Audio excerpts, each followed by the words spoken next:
এই চারি 5 কেজি ওজন মাটি ও সার নেবে।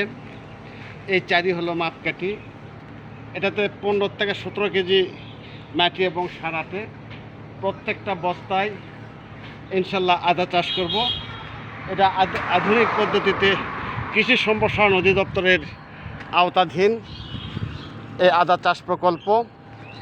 আমি 30টি বস্তা আদা চাষ প্রকল্প পেয়েছি। সবাইকে ধন্যবাদ। Please comment